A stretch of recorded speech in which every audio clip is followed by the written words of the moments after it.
Hello and welcome back. The premise of FM23 Roleplay is we take a 15-year-old American kid, we give him a 200 potential rating, and we follow him throughout his career. We will not coach any club, and we will not interfere by using the in-game editor.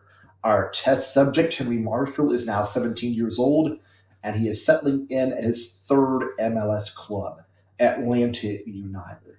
Atlanta United. But Atlanta United is in a bit of turmoil. Their manager is Wilfrey Nancy. This is the beginning of his first year as manager, and several players on the club have been trying to get new contracts from him and trying to be loaned from him.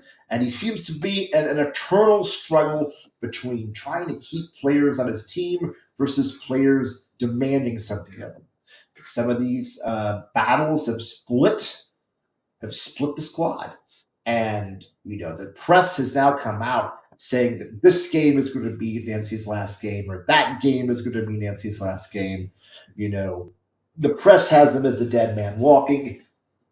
The locker room, he might have lost the locker room. We don't know how long this guy has left. And if we see here, look at our social feed, we've got this all of a sudden. Nancy, Marshall facing uncertain future at Atlanta United. This is the story of the game that he thought of out of his head coach, and he's looking for a way out of the club, and he wants a new contract. Now, there is some truth to that he wants a new contract. His contract ends in 2024, and he would like a better contract, but angered by his failure to sanction a new deal, is that really true? And hit Nancy to begin contracts with Marshall. He's given me enough room to think if I'm worthy of a no deal. I think we should sit down and talk about things before very long, but this isn't the real story. Let's tell you all what really happened.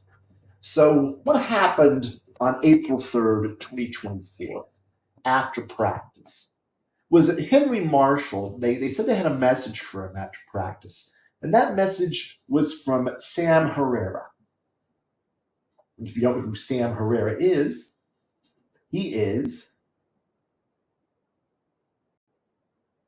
excuse me, this guy. He is the chairperson of Atlanta United Football Club. And he invited Henry Marshall to come have dinner with them that night at Aria. And Aria is a fancy, high-level Atlanta restaurant. And this caught Henry out of the blue. Henry told Herrera that, well, I don't think I really have a suit. He's a 17-year-old kid. He doesn't really have a suit. And Herrera said, okay, purchase some suitable clothing, classify it as a business expense. Business casual is going to be fine. Go get yourself some slacks, some nice shoes, and a button shirt.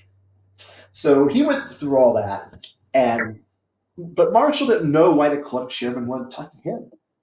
He figured it couldn't be good, but he was gripped by a bit of anxiety. So he tested his best friend in St. Louis, Jonathan Wynn, who was his same age, and they talked about it. And Jonathan said, dude, don't they just fire you if they let you go? I mean, that's what happened before. I mean, it can't be that. Why would they go through the trouble? Then he texted Hunter Alvarez, his agent, and asked, what's going on here? And Hunter said, look, I'm negotiating your contract with the team. Now, if Herrera asks about your contract with you, you do two things. You tell him that all your contract negotiations are done with the agency, and then you start dialing my number immediately. And after that, I can talk with Herrera about this contract. You can leave everything to me. So Henry shows up, and he talks to Sam Herrera. He's never met the chairman before, but he has seen him, hanging around a training facility. And the players have generally given the club chairman and the owners wide berths. If Herrera wasn't the king of Atlanta, that would be the owner. He was certainly the crown prince. He represented all of the financial interests for Atlanta United, including the chief one, the owner. Well, the two had a nice table, and Carrera talked primarily about Henry, and he really talked about himself. He asked Henry if he had ever played golf. And Henry said no. And Carrera told him he should learn how to play golf. It's a great way to meet and to make friends. And he got Henry's life story from him, and Carrera gave him his own life story. Carrera had played in Europe as a footballer. He was an inaugural MLS player. He'd had a 19-year career as a pro footballer. He had played college. He played college soccer, and when he heard that Maggie Marshall had gone to Duke, Carrera said, "Hey, I went to UNC Chapel Hill. That's where I played soccer, amateur soccer." And after he finished pro soccer, after his 19-year career, we went to Harvard Law School and studied contract law. He'd served in various front office and managerial positions on MLS clubs before he was named chairman at Atlanta United. And he told Henry, it's never too early to start thinking about where you want to end up after all this is over. So they had 40 minutes of chat. They had a nice meal. And then Carrera brought up the point of the meeting. He said, one of the reasons, besides getting to know America's, best wonder kid, is to ask about the Wilfried Nancy situation. He says, look, I know what your manager's side is. What's your side of it? Now, Henry didn't want to name names, and Carrera agreed. Carrera said, I'm not trying to assign blame here. I just want a player's perspective. You might like Wilfried Henry a lot, and I'm not out to get him, and I'm not looking for a pretext. I just want to do what's best for everyone. You, Wilfried, the other players, the fans at Atlanta United are stakeholders in the city. And I need to hear from a lot of people, and I want to hear what you have to say about it. So Henry Marshall suffered the nicest interrogation he had ever been subjected to. The Carrera was indeed a lawyer. He thought like a lawyer, but he just wanted to know what happened when, and what happened to who, and what the mood was during what the mood was that various players had. Henry, he didn't even have to answer all of Carrera's questions. He could decline to answer everything. Honestly, Henry was under so little pressure, he thought he'd just walk away and leave and nothing would happen. We just didn't think that would be the best thing to do. And even after both men had said their goodbyes, he still didn't know, what he'd done. The next day in the, the next day in the Atlanta Journal-Constitution, there was a headline. It's a B2 in the sports section. Sources, Marshall might want out of Atlanta United. Europe net spot. Henry absolutely denied that. He denied it to his teammates, and he went to Wilfried Nancy, and he denied it to his manager. Nancy said, don't worry about it. She said, what are sources? What do sources, has a French accent? What does that even mean? It means someone called a reporter and they had the dirt to sell. Don't pay that any mind. Henry got a call from Felicia Barton, of the Atlanta soccer player. Barton had asked him, whether or not he was happy with his contract, happy or unhappy with his contract. And he took that call. And he said, yeah, naturally, he wanted to be paid what he was worth during contract negotiations because his contract was up at the end of the year. He denied any interest from English clubs or European clubs. He was asked if he would accept another year at senior minimum salary. Henry said that would depend on the circumstances and on future assurances. I mean, Henry thought that was the best, most non-committal answer to give, which he learned was not the case, as Barton went right ahead on the Atlanta Soccer Paper website with Marshall on the record, pay me what I'm worth. Well, apologies after that had to be tendered all around. Nancy, he understood what happened. He said, I'll straighten this out with her later. Henry contacted Hunter Alvarez, and his agent told him interview said, look here, in the future, if you ever have a question, tell them interview requests always go through the agency. But Hunter said, "This is a gray area. I'll take care of this thing." It was all very distasteful. Left Henry quite cynical. He wanted to know who the source was. Who was the source here that she had? Sam Carrera? Was it some other player on the team who wanted Nancy out and just threw Henry's name in there? Was it a bunch of assholes in the press making up a bunch of shit? Henry felt like he was at the bottom of his soccer career. That his manager was going to lose all trust in him now, and Carrera might feel that Marshall was leading him on. Hell, maybe his best friend Jonathan was sharing his private conversations with somebody. I mean, all he could do at the end is go off to his lonely furnished apartment in Sandy Springs. I mean, he could call Maggie, he could call Jonathan, but he felt like the only people he could talk to were the ones he couldn't trust or who didn't know anything about it. So on April 5th, the Atlanta soccer player reported, Nancy out, if loss against New England, claims front office insider. The players in the clubhouse, they seemed fine with it. In the sense that they didn't act any differently once they read this. They acted as if nothing's going on, just the same joking and grab-assing as always. Henry Marshall wondered how Nancy felt about that. And when Atlanta United arrived in Boston to prepare for the New England game, the only thing the press wanted to know, regional, national, whatever, was contracts and club atmosphere. Henry was asked about it, and so was everybody else. At least Henry could say that the club atmosphere seemed fine, which it was on the surface, but he deferred any questions about his contract. He said, my agent is better qualified to answer that. And as for that game, Atlanta would win the possession battle 1-0, as you can see here. But Henry had a poor performance, 6-5. Nothing worth writing home about.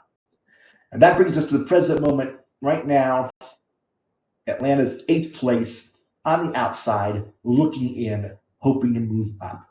Atlanta United's next game is going to be against America. And I think these games against America are in the CONCACAF Champions League. 2 MLS teams, lost in Atlanta. 2 Liga MX teams, Cruz Azul and America. So we will come back to you once we have news, once we've either moved through a few games, or once something happens about the Wilfried Nancy situation. Welcome back. We've got a lot to go through. Let's start going through the games one by one. This is the first leg against America, and as we can see, this ended. Actually, this is the second game against America. What the heck happened? Well, some of my games got lost here, but that's okay. The first game, we missed 2 games we can't see here. The first one was on the 10th of April. That was a 2-0 win. Atlanta won in the first leg of the quarterfinal. They controlled the game. The entire back line was brilliant in that one. Marshall had a 7-1 in that game. And then on the 12th, they played an MLS game. New York Red Bulls. They were number 4 in the East. Atlanta was number 9. That was another 2-0 game. Atlanta had another clean sheet. Marshall picked up 7.2 in that game.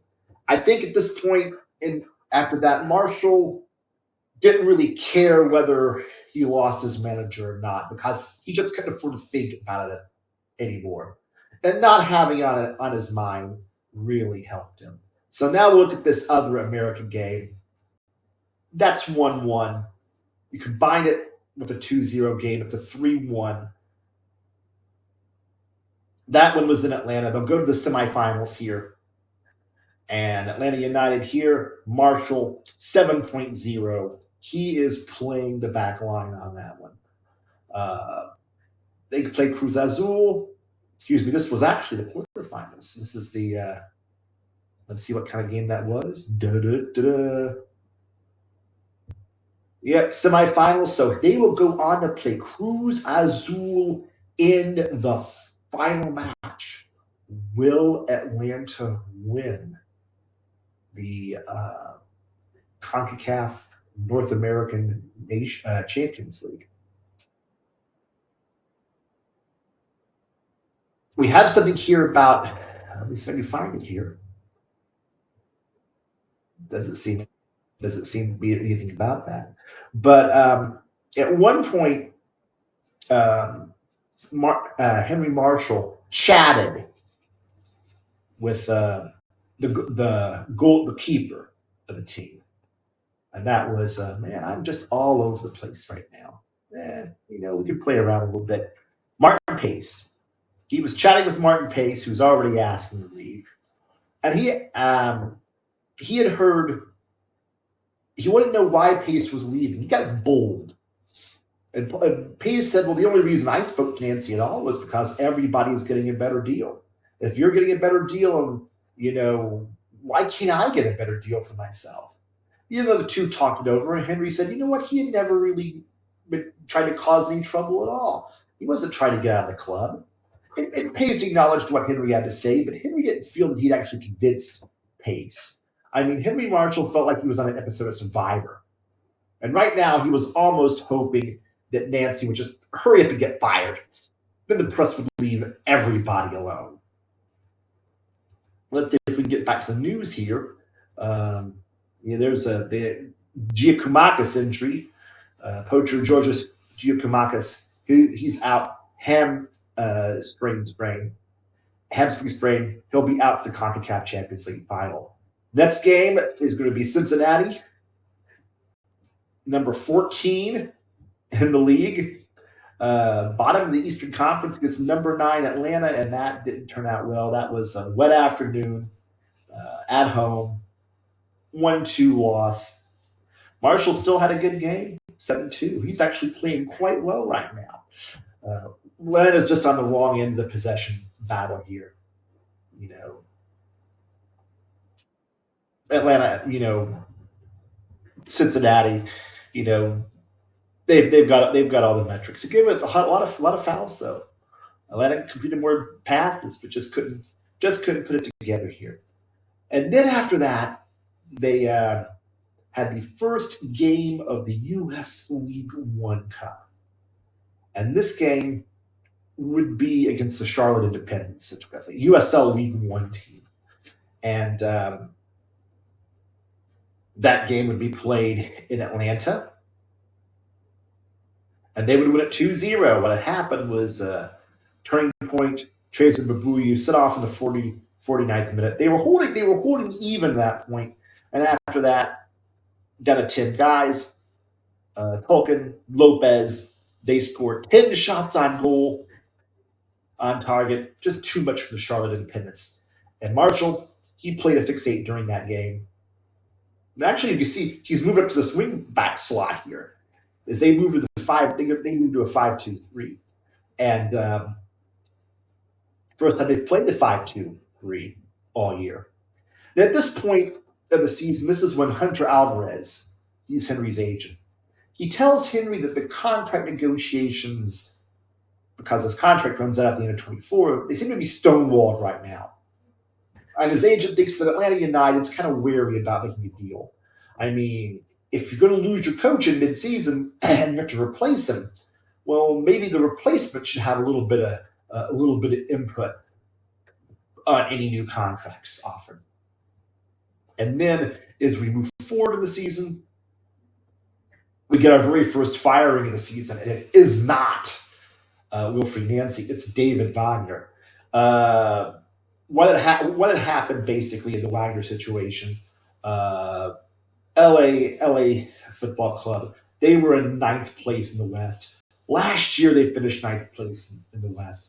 The club didn't believe any progress was being made at all. Later, Nick Cushing would end up leaving Colorado. To move to LA to replace Wagner there. Next game is against Houston. Now Atlanta's in 12th place. Houston is the second best team in the conference. Atlanta drawing Tampa Bay Rowdies in the U.S. Open Cup. Let's see, here's Pace trying to force his way out of the club. Atlanta taking on Houston. 11th. Well, maybe it's changed a little bit since. But anyway, there's a win. 1-0. get a win against the number 2 team in the East. Very nice. Unfortunately, Henry Marshall gets injured in the game, twisted knee, 37th minute. The physio didn't really believe that this injury was going to take him out for a long time, but it would keep him out of the CONCACAF Champions League final against Cruz Azul. So he wouldn't get a chance to play in that game. There's the Cushing hiring. And it's played in Cruz Azul. They have to play this game in Mexico. Only 1,000 fans are going to be there. He gets to, Henry comes, they bring him in, but he's going to have to watch it. What happened here? Lots of guys. And it's a loss. They lose warm summer's evening. 1-0 loss. Penalty kick from Cruz Azul here in 15th minute. It's the only goal scored. Atlanta 5 shots taken, 2 on target. No possession. A lot of fouls. They just were not ready for a team at the level of Cruz Azul. How is Cruz Azul actually doing in the Liga Mets? Because it's one of the leagues we've made a playable league. The league table. I'm in the league table here. I thought we had a league table. Nothing there. Let's see. How does it look? There it is. Cruz Azul, number 13. So not that impressive. But still, it's a loss. They had a chance at winning a League Cup. Didn't get to win it. Marshall didn't play. Alberto Carrasquilla. He would win the Golden Ball for best performer throughout the Champions League. And he and Luis Abram and Luis Araujo, they were all named on the North American Champions League team. There's Carrasquilla, and here are 3 Atlanta players on the North American Champions League dream team. So you can say they did a bad job. Not at all. Good, but second place is first loser. So there you go. Next game against New York City, number 10. Atlanta's at number 10. New York City Football Club is third. They take on New York City. But in this game, it's a 1-2 loss. But Marshall is an unused substitute in this game. So he'll have to sit.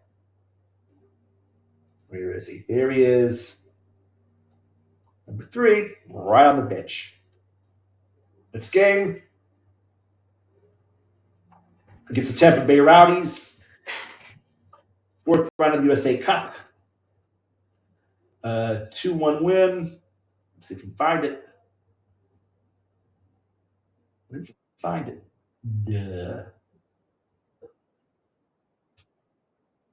Well, there it is. 2-1 win. Tampa Bay enjoys a considerable advantage, weighing on average 17 pounds more player, but they just couldn't overcome. I guess they were just all too heavy. Fowler and Balogun. He gets us off to start. 6th minute, player of the match, Luis Araujo. And there you go. And this is an article here from the Atlanta Soccer Paper, which states basically that Wilfred Nancy has already let 11 players leave the team one way or the other since he arrived. So basically, whether or not Nancy survives his first season at Atlanta United, he definitely left his mark on the club. And whatever club his successor might inherit, Nancy has had a major say in the composition of that club. So how is Atlanta United looking? We look at here at our standings. They are in 11th place. Very disappointing. Still only 3 points away from the playoff spot. It's early in the year. Kind of sort of getting close to the. You see how many games they played. They played 34. So at about a quarter, about more like a third through the season. Lots of time to turn things around. Toronto up at the top of the Eastern Conference, Austin up on top of the West. And that's the end of this episode because we've already gone on too long. Anyway, if you like what you hear or see, make a comment or hit the like and or subscribe button. Until next time.